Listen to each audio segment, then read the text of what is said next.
Қайырлы күн баршаларыңызға. Бүгін сіздерге жасалу жолы өте оңай әрі дәмді қатпарлы нан дайындайтын боламын. Ол үшін бізге 250 грамм сары май,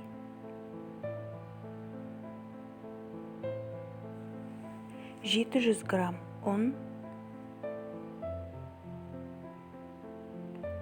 400 грамм су,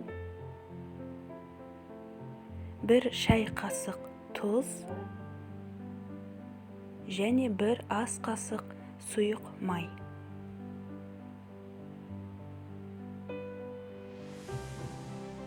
Бірінші суымызға шай қасық тұзымызды салып араластырамыз.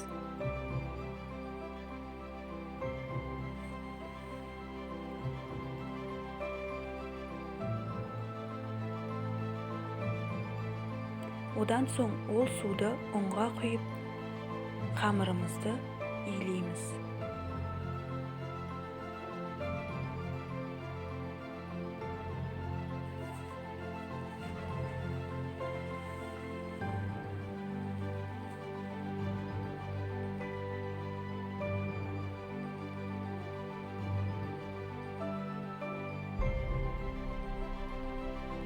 Соңына қарай 1 ас қасық сұйық майымызды қосып, араластырып, июі қанғанша араластырамыз.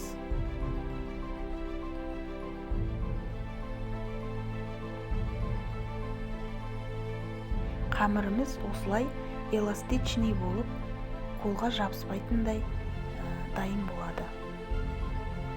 Одан соң оны үстін пленкамен жауып, 10-15 минут қойып қоямыз.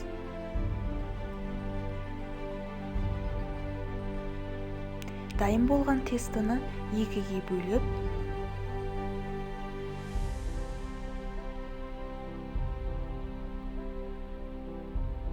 одан соң оны жаямыз. Қамырымыз өте жұқа болады. Майымызды ерітіп, дайын болған қамырдың үстіне жағамыз.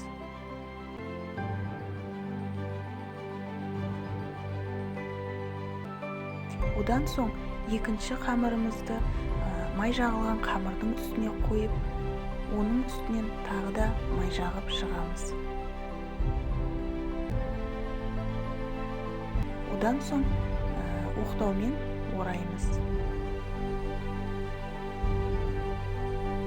Үстін кесіп,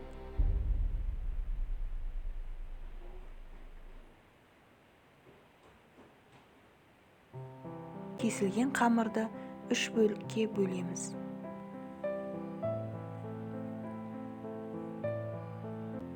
Одан соң оның екі жағынан айналдыра домалата ораймыз.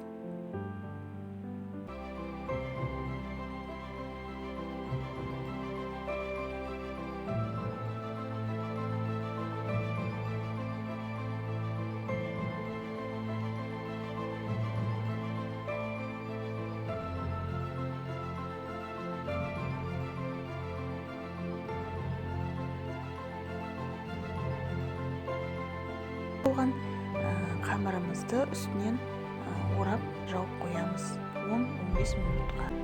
Содан соң одан бір-бірден алып жаямыз.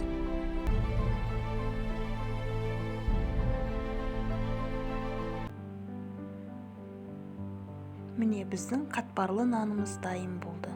Енді оны қазанға салып пісіреміз. Қазанды отқа қойып, астына сұйық май қоспаймыз. Сары май, жаңағы 250 граммнан қалған сары майдан қалғанын жағып, сонда біздің қатпарлы нанымыз жұмсақ болып шығады.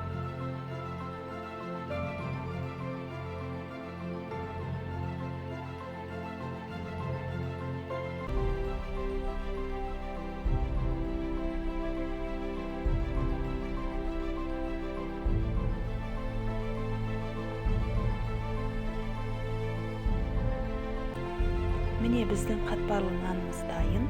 Астарыңыз дәмді болсын.